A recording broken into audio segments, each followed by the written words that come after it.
Last lecture में हम लोगों ने कॉचेस रेमंड इक्वेशंस ये कंडीशंस सीखी थी और उस कंसेप्ट के ऊपर कुछ न्यूमेरिकल्स किए थे। आज के इस लेक्चर में हम लोग सीखने वाले हार्मोनिक फंक्शन। तो हार्मोनिक फंक्शन के बारे में क्या पॉइंट्स दिया है देखो। Any function of x comma y which has continuous partial derivatives of the first and second order and satisfied Laplace equation. Laplace equation क्या दिया, del square phi is equal to doh square phi upon dough x square plus dough square phi upon dough Y square equal to zero is called harmonic function. ठीक है, तो ये harmonic function कब रहेगा, जब ये देखो ये जो अंडरलाइन किया है उसको कहेंगे हम लोग Laplace equation Cartesian form. Cartesian form क्यों, क्योंकि वहाँ पर एक्स और वाई कोऑर्डिनेट्स दिख रहे हैं, राइट, या फिर एक्स और वाई वेरिएबल दिख रहे हैं। एक्स और वाई वेरिएबल अगर होते हैं या फिर एक्स वाई कोऑर्डिनेट्स होते हैं तो उस इक्वेशन को हम लोग कार्टेशियन इक्वेशंस कहते हैं या फिर इन कार्टेशियन फॉर्म कहते हैं। तो इस सेंटेंस को मैं फिर से रीड करूँगा। हार्मोनिक फंक्शन क्या रहेगा, any function of x comma y which has continuous partial derivatives of the first and second order and satisfied Laplace equation, that is del square phi equal to dou square phi upon dou x square plus dou square phi upon dou y square equal to zero is called harmonic function। ठीक है, तो उसके आगे वाला point क्या दिया देखो, real and imaginary parts u comma v of an analytic function f of z equal to u plus I V. जैसे कि हम लोग जानते हैं कि f ऑफ z ये कॉम्प्लेक्स वेरिएबल से बना हुआ function u plus I V इस फॉर्म में आता है, जिसमें u को क्या कहते हैं हम लोग, real part of the function कहते हैं और v को इमेजिनरी पार्ट ऑफ फंक्शन कहते हैं। ठीक है, आर हार्मोनिक ये फंक्शन एनालिटिक अगर फंक्शन है तो उसके u और v ये पार्ट कैसे रहेंगे, हमेशा हार्मोनिक फंक्शन ही हो गए।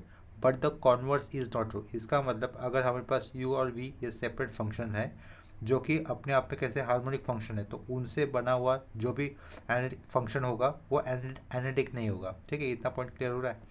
क्या कहा, अगर u और v ये दो अलग अलग x और y से बने हुए फंक्शन है जो कि हार्मोनिक फंक्शन है, तो उनसे जो f ऑफ z बनेगा वो did not necessary to be analytic function, यानी कि ज़रूरी है नहीं कि वो कॉन्वर्स मतलब एनालिटिक फंक्शन ही होना चाहिए। ठीक है, but the converse is not true ऐसा लिखा है, यानी कि हमेशा हार्मोनिक फंक्शन से बना हुआ फंक्शन एनालिटिक ही होगा ऐसा ज़रूरी नहीं होगा, सर्टेन केसेस में वो हो भी सकता है। ठीक है, इसके आगे क्या पॉइंट दिया है, if F of R dot E to the power I theta, ये जेड ही होता है, ब्रैकेट में अंदर जो भी वैल्यू लिखी है उसका ही मतलब क्या होता है, जेड होता है, बट ये यूलर फॉर्म में लिखा हुआ कॉम्प्लेक्स नंबर है। ठीक है, function of made of R dot E to the power I theta is equal to, यानी कि यू ये जो फंक्शन है आर थीटा वेरिएबल के अंदर रहेगा, आर थीटा को कहते हैं हम लोग पोलर फॉर्म के कोऑर्डिनेट्स। ठीक है, आई वी भी ये फंक्शन किन से बना हुआ है, आर कॉमा थीटा, यानी कि ये पोलर कोऑर्डिनेट्स में आए हुए कोऑर्डिनेट से बना हुआ है। ठीक है, इज एनालिटिक फंक्शन, अगर ये भी फंक्शन एनालिटिक है then the real and imaginary parts u and v are harmonic function. ठीक है, यानी कि अगर पोलर फॉर्म में भी अगर हमारे पास फंक्शन दिया है f ऑफ z तो उससे बने हुए u और v भी कैसे रहेंगे, हार्मोनिक ही रहेंगे। ठीक है, हार्मोनिक फंक्शन रहेंगे। आगे क्या दिया है, Laplace equation in polar coordinates क्या दिया है देखो, डो स्क्वायर फाइव अपॉन डो R square plus one upon R डो फाइव बाई डो R plus one upon R square डो स्क्वायर फाइव अपॉन डो theta square equal to zero. ठीक है, लास्ट में लिखा हुआ क्या है, लैप्लास इक्वेशन है बट इन पोलर फॉर्म। ठीक है, और ये ऊपर जो लिखा हम लोगों ने कर लिया अंडरलाइन किया हुआ वो भी Laplace equation but in Cartesian form. तो अभी समझ लेते हैं हम लोग हार्मोनिक फंक्शन एक्चुअली कैसा रहेगा। देखो यहाँ पर मैंने यहाँ पर एक फंक्शन लिख लेता हूँ, F of Z equal to Z square ले लेते हैं। क्या लिया, F of Z equal to Z square. हम लोग इतना जानते हैं कि एफ ऑफ जेड हमेशा यू प्लस आई वी इस फॉर्म में आएगा, तो ये जेड स्क्वायर को हम लोग कैसे लिख सकते हैं, U plus I V form में लाने के लिए Z gets replace by X plus I Y का होल स्क्वायर। ठीक है, तो इसको हम लोग ए प्लस बी का होल स्क्वायर का फॉर्मूला अप्लाई करेंगे, तो ये X square plus two times of X I Y, यानी कि आई आगे लिखा ये टू एक्स वाई लिख दिया और लास्ट में आई वाई का स्क्वायर, आई यानी कि आई स्क्वायर वाई स्क्वायर, तो आई स्क्वायर की वैल्यू -1 तो माइनस साइन पुट कर दिया और लास्ट में वाई स्क्वायर रहेगा। ठीक है, नेक्स्ट स्टेप में रियल पार्ट साथ में लिख देते, that is X square minus Y square, ये रियल पार्ट इस साथ में लिखा, प्लस आई लिखकर साइड में आई के साथ आया और टर्म किया 2xy उसको लिख दिया। ठीक है, रियल पार्ट को हम लोग एक ब्रैकेट में भी प्लेस कर सकते हैं, लेफ्ट में क्या रहेगा, एफ ऑफ जेड होगा। इतना क्लियर हो गया। अभी ये एफ ऑफ जेड हमें अल्टीमेटली किस फॉर्म में आ गया, u प्लस आई वी इस फॉर्म में मिल गया ना, जहाँ पर v u की वैल्यू क्या हो रही है, X square minus Y square हो रही है, राइट, और v की वैल्यू क्या मिल रही है हमें, 2xy मिल रही है। ठीक है, अगर u इस फंक्शन को हम लोग पार्शियल डेरिवेटिव्स करेंगे विथ रेस्पेक्ट टू x, तो उसको कैसे लिख सकते हैं, डो यू बार डो एक्स लिख सकते हैं, राइट, राइट साइड में क्या रहेगा 2x ही होगा। अगेन अगर मैं u फंक्शन को विथ रेस्पेक्ट टू x के साथ डिफ्रेंशिएट करूँगा यानी कि सेकेंड ऑर्डर डेरिवेटिव हो जाएगा, तो उसको कैसे लिख पाएंगे हम लोग, डो स्क्वायर यू अपॉन डो एक्स स्क्वायर, ठीक है। राइट साइड में क्या होगा फिर ओनली वो 2 हो जाएगा, राइट। x का डेरिवेटिव करने पर ये नंबर 2 बच जाएगा। उसके आगे अभी u फंक्शन को हम लोगों ने एक बार x से किया, फिर से उसका सेकेंड ऑर्डर डेरिवेटिव निकाला with respect to x only. Now वो will differentiate u function with respect to y, ठीक है। तो u फंक्शन को with respect to y differentiate करने पर क्या मिलेगा, पार्शियली डिफ्रेंशिएट कर दिया, एक्स स्क्वायर का डेरिवेटिव 0, तो यहाँ से क्या बचेगा, -2y बचेगा, राइट। अभी again partially differentiating u function with respect to y, तो ये डो वाई स्क्वायर आ जाएगा डिनोमिनेटर में, और यहाँ से क्या बचेगा, -2 बचेगा, ठीक है। इतना क्लियर हो गया। अभी ये लेफ्ट साइड में देखो, डो square U upon dough Y square की वैल्यू कितनी आई, -2, और ऊपर डो square U upon dough x square की वैल्यू कितनी आई है, +2। अगर हम दोनों यानी कि हम अगर इन दोनों फंक्शन को ऐड कर देते तो क्या मिलेगा, इक्वेशन 1 और इक्वेशन 2 को अगर ऐड कर देंगे तो +2 -2 राइट साइड में क्या रहेगा, 0 हो जाएगा, ठीक है। और लेफ्ट साइड में क्या होगा, देखो लेफ्ट साइड में हम लोग ऐसे लिख सकते हैं, डो स्क्वायर यू अपॉन डो x square plus dough square U upon डो वाई स्क्वायर, राइट। और राइट साइड में क्या होगा, 2 -2 हो जाएगा, इक्वल टू क्या आ जाएगा, 0 हो जाएगा। ये हो गया हमारा Laplace equation in Cartesian form. क्यों, देखो लैपलास इक्वेशन में क्या दिया था, डो स्क्वायर 5 अपॉन डो x square plus dough square 5 upon डो वाई स्क्वायर इक्वल टू 0 होना चाहिए। 5 की जगह पे हम लोगों ने कौन सा फंक्शन सेलेक्ट किया था, यू फंक्शन सेलेक्ट किया था, राइट। तो यहाँ पर ये लैपलास इक्वेशन सेटिस्फाई कर रहा है, इसके कारण यू ये फंक्शन कैसे हो गया, हार्मोनिक फंक्शन हो गया, ठीक है। सिमिलरली हम लोग वी वाले फंक्शन को भी ये वी फंक्शन हार्मोनिक होगा ऐसा दिखा सकते हैं। देखो यहाँ पर हम लोग क्या करेंगे, वी फंक्शन का अभी पार्शियल डेरिवेटिव करेंगे विथ रिस्पेक्ट टू एक्स, तो ये लिखेंगे हम लोग डो वी बाय डो एक्स, ये यहाँ से क्या बचेगा, फिर ओनली 2y बचेगा। अगेन हम लोग अगर इसी फंक्शन को पार्शियल डिफरेंशिएट करेंगे विथ रिस्पेक्ट टू एक्स तो क्या हो जाएगा, राइट साइड में 0, ठीक है। इसको नंबर 3 कर दिया। इसके बाद वी फंक्शन का partial derivative with respect to y, तो क्या बचेगा यहाँ पर 2x बचेगा। इसी का फर्दर डेरिवेटिव होगा विथ रिस्पेक्ट टू y करने पर लेफ्ट साइड में आएगा डो square B upon dough Y square equal to यहाँ पे रहेगा 0, ठीक है। तो इक्वेशन 3 और अगर 4 को हम लोग ऐड कर देते तो उसको कैसे लिख सकते हैं, देखो 3 और 4 का एडिशन होने पर लेफ्ट साइड में क्या आएगा, डो स्क्वायर वी अपॉन डो x square plus dough square V upon डो वाई स्क्वायर, ठीक है। दोनों के टर्म 0 0 थे तो 0 + 0 ऐड करने पर राइट साइड में 0 रहेगा, ठीक है। ये क्या हो गया हमारा Laplace equation in Cartesian form, जहाँ पर वी फंक्शन हम लोगों ने कंसिडर किया था। देखो लाप्लास इक्वेशन क्या होता है, 5 की जगह पे हम लोगों ने वी लिया था ना, डो square V upon dough x square plus dough square V upon dough Y square equal to 0 आया था। इसका मतलब वी फंक्शन कैसे हो गया, हार्मोनिक फंक्शन हो गया। इतना क्लियर हो गया। हमने शुरुआत में एफ ऑफ जेड क्या लिया था, जेड स्क्वायर लिया था, जिसको हम लोगों ने X plus I Y Z की जगह पे प्लेस करने पर आगे F of Z U plus I V इस फॉर्म में लाया। यू की वैल्यू क्या हुई थी, X square minus Y square, यानी कि U made up of X and Y, V also made up of X and Y, ठीक है। तो उनसे हम लोगों ने क्या दिखा दिया, यू ये फंक्शन कैसे आ गया, हार्मोनिक फंक्शन आ गया, एज वेल एज वी ये फंक्शन भी कैसे आ गया, हार्मोनिक फंक्शन आ गया, ठीक है। और बिफोर दैट अगर ये फंक्शन एनालिटिक होता है तो उनके यू और वी फंक्शन हार्मोनिक होता है। इतना पॉइंट हमें क्लियर है। क्या कहा, अगर फंक्शन एनालिटिक है तो यू और वी ये फंक्शन कैसे रहेंगे, हमेशा हार्मोनिक फंक्शन ही रहेंगे, ठीक है। तो देख लेते हैं ये whether the given function that is F of Z equal to Z square ये एनालिटिक फंक्शन था भी या नहीं। कोई भी फंक्शन एनालिटिक होने के लिए कंडीशंस क्या होती है, उसका पार्शियल डेरिवेटिव यू का विथ रिस्पेक्ट टू एक्स किसके बराबर होना चाहिए, वी के वाई के बराबर होना चाहिए, ठीक है। और यू का partial derivative with respect to Y किसके बराबर होना चाहिए, माइनस वी के पार्शियल डेरिवेटिव ऑफ एक्स के बराबर होना चाहिए, ठीक है। ये होगी जो भी मैंने इस पेज पे लिखा वो क्या हमारी कॉचीज रीमैन इक्वेशंस है, ठीक है, इन कार्टेशियन फॉर्म में। देखते हैं यहाँ पर देखो डो वी बाय डो एक्स निकाला है, वो कितना है 2x है, वो किसके इक्वल होना चाहिए, डो वी बाय डो वाई के इक्वल होना चाहिए। तो यहाँ पर देखो लिखा है ना डो V by dough Y 2x सही है, और डो यू बाय डो वाई किसके इक्वल होना चाहिए, माइनस वी एक्स के बराबर। तो यहाँ पर वी एक्स यानी कि डो वी बाय डो एक्स है जो कि कितना है 2y, उसके बिफोर में हमें या फिर उसके पहले हमें माइनस साइन देना होगा, तो वो जाकर किसके इक्वल होना चाहिए, डो यू बाय डो वाई के इक्वल होना चाहिए। तो हो रहा है यानी कि यहाँ पर ये एफ ऑफ द ये function Cauchy's Riemann equation condition satisfy कर रहा है। इसके कारण हम लोग उसको क्या कहेंगे, एनालिटिक फंक्शन कहेंगे। अगर फंक्शन एनालिटिक होता है तो उसके अंदर के यू और वी फंक्शन कैसे रहते हैं, हार्मोनिक फंक्शन होता है, ठीक है। ये अभी हम लोगों ने यहाँ पर शो दैट कर दिया।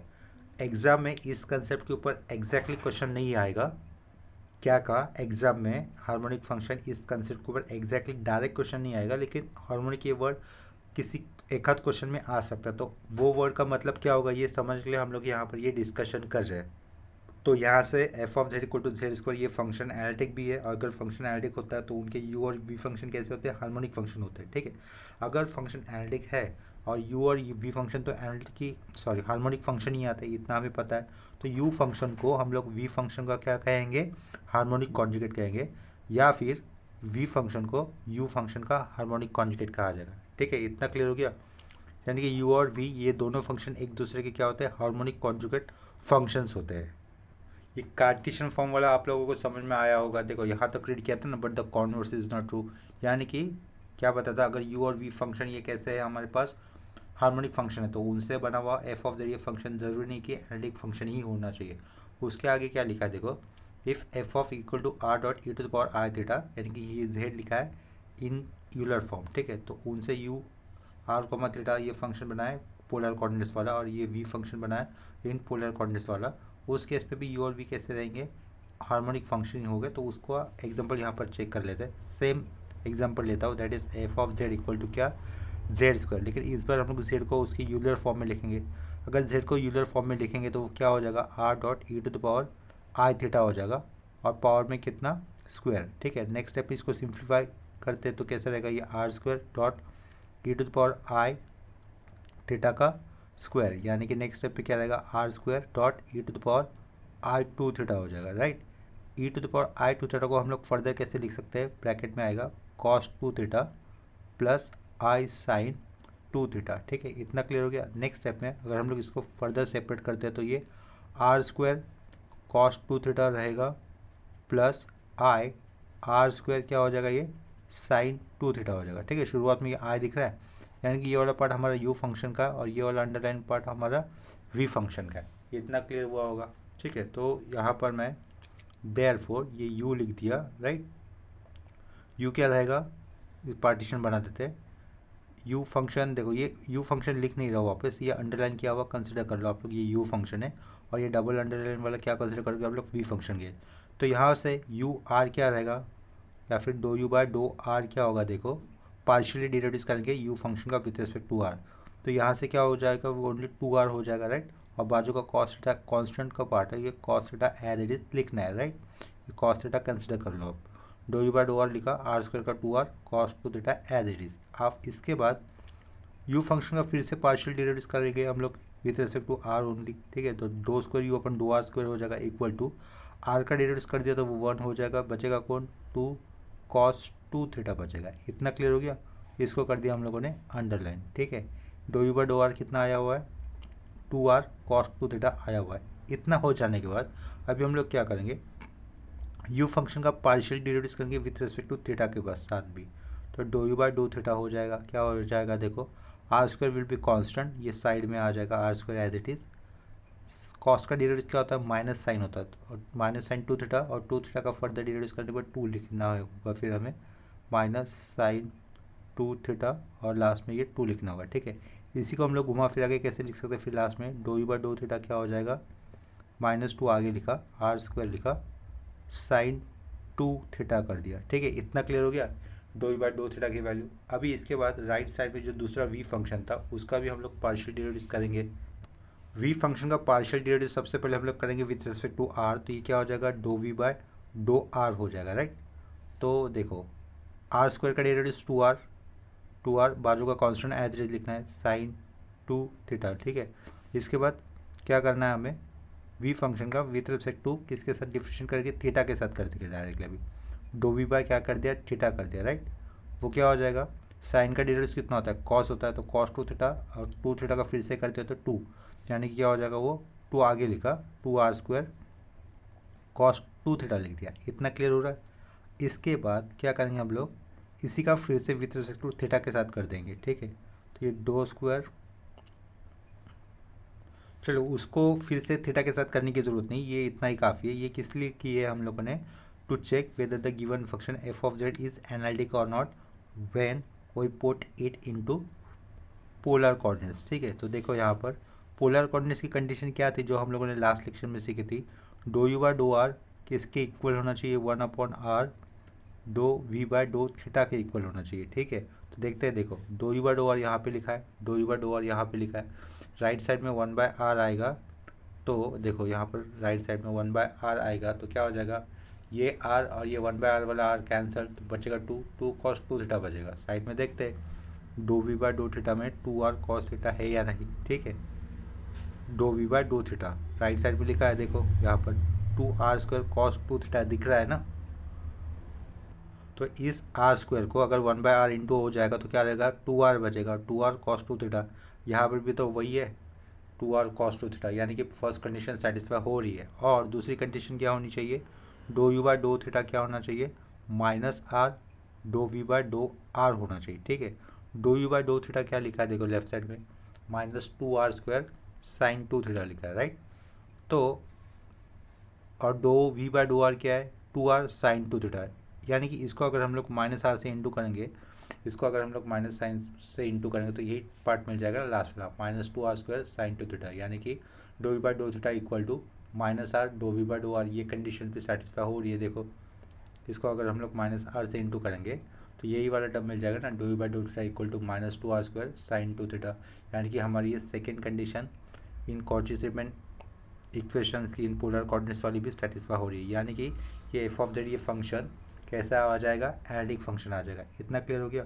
अगर फंक्शन एनालिटिक है तो उनका यू और वी वाला पार्ट कैसा हो जाता है, हार्मोनिक फंक्शन होता है। लेकिन इस बार हमें ये वाली कंडीशन नहीं अप्लाई करनी है। ठीक है, यानी कि आर का दो बार डी रेड्यूस नहीं करना है तो कैसे करेंगे, देखो इस ऑर्डर में हमें पार्शियल डी रेड्यूस करना होगा। फाई की जगह पे हम लोग कंसिडर करेंगे यू, तो ये क्या लिखेंगे हम लोग, दो स्क्वायर यू अपॉन दो आर स्क्वायर, जो कि यहाँ पर किया हुआ है, दो स्क्वायर यू अपन दो आर स्क्वायर ऑलरेडी किया हुआ है। उसके बाद हमें किसकी ज़रूरत पड़ेगी, दो यू बाय दो आर, जो कि हम लोगों ने फर्स्ट स्टेप में किया था, दो यू बाय दो आर, राइट।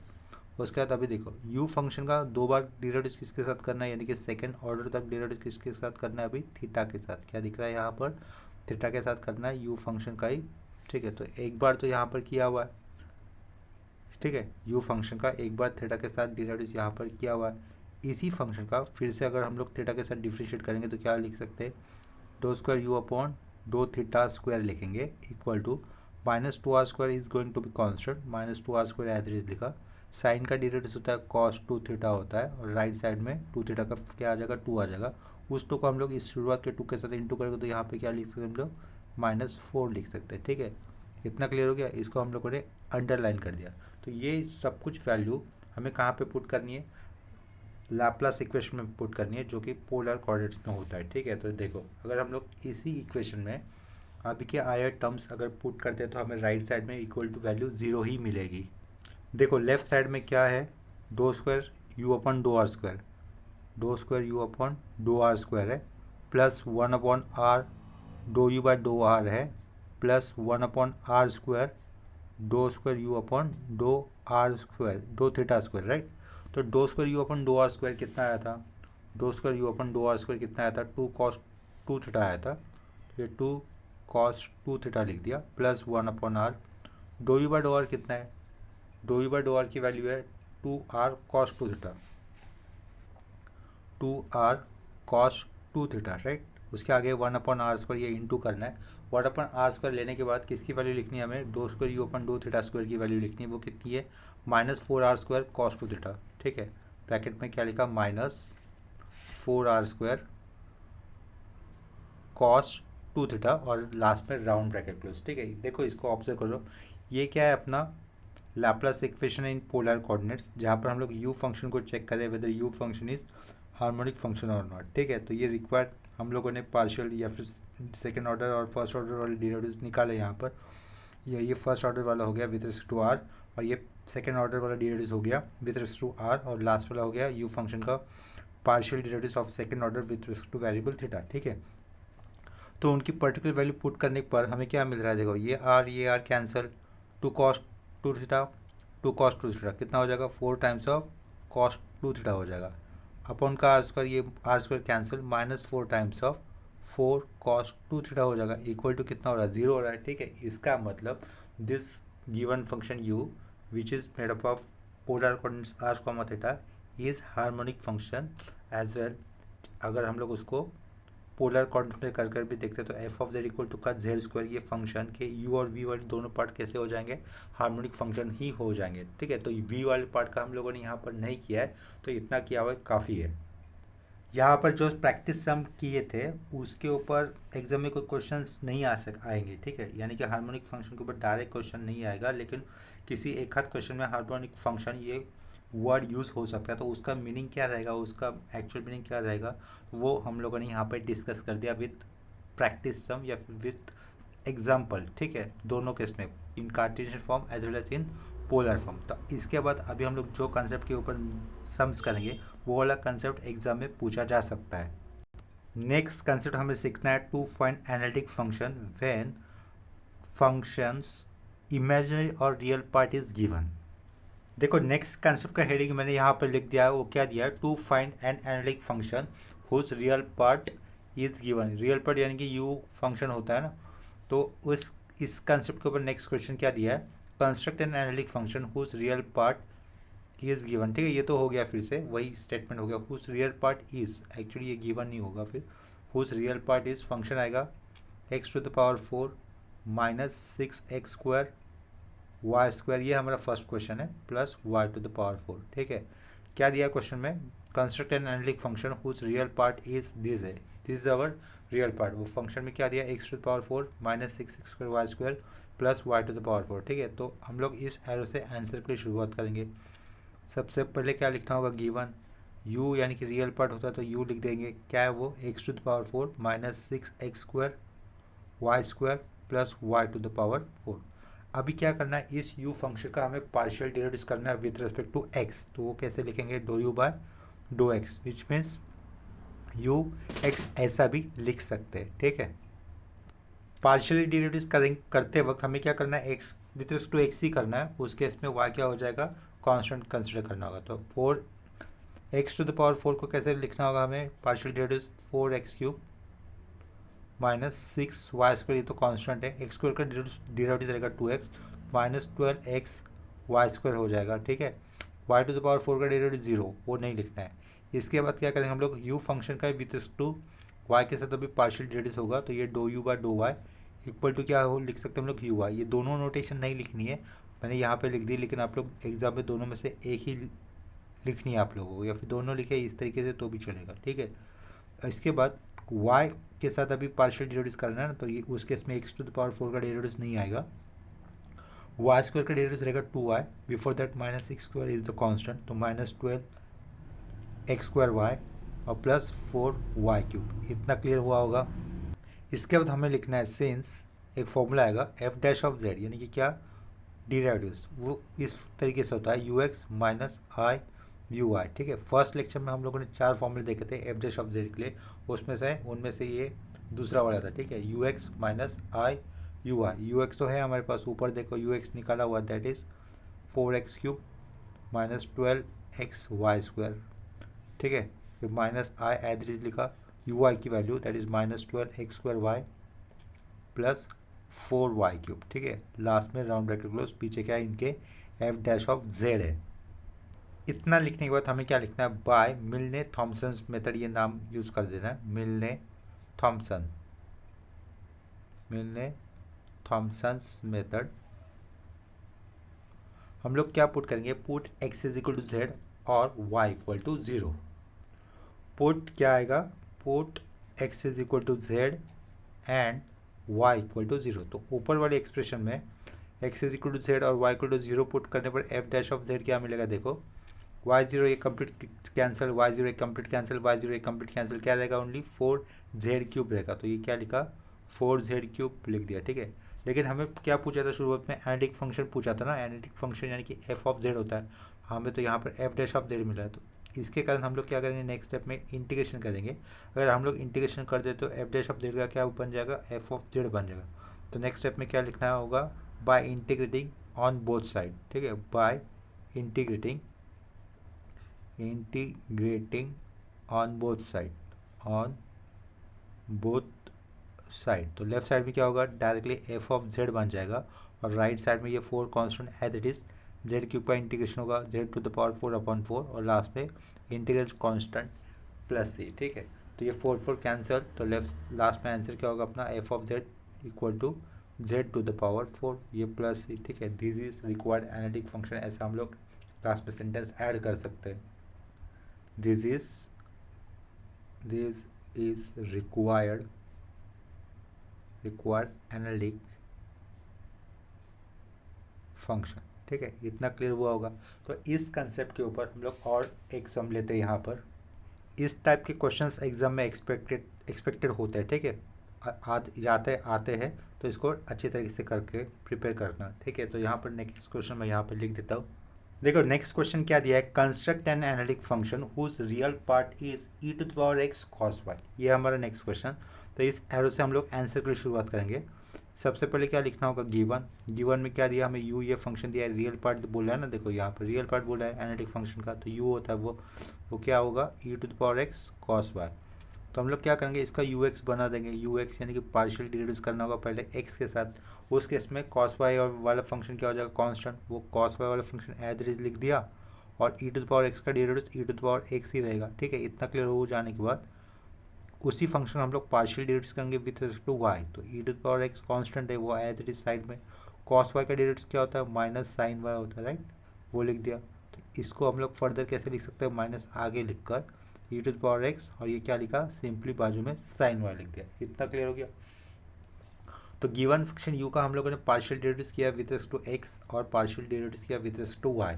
उतना करने के बाद हमें फॉर्मूला यूज़ करना है, since f dash of z का फॉर्मूला क्या होता है, you x minus I u y होता है, ठीक है। अगर गिवन फंक्शन रियल दिया है तो हमें एफ डैश ऑफ जेड हमेशा यही यूज़ करना होगा, क्योंकि यू रियल फंक्शन यू से हम लोग यू एक्स और यू वाई ही बनाने वाले, तो वो यूज़ होने वाला formula F dash of Z के लिए यही है, ठीक है। तो ये पर्टिकुलर फॉर्मूला हमें यूज़ करना होगा। आफ्टर दैट यू एक्स की वैल्यू क्या है, E to the power x cos Y है, वो पुट कर दी, माइनस आई लिखने पर यू आई की वैल्यू क्या है, ब्रैकेट में minus e to the power x dot sine y, right.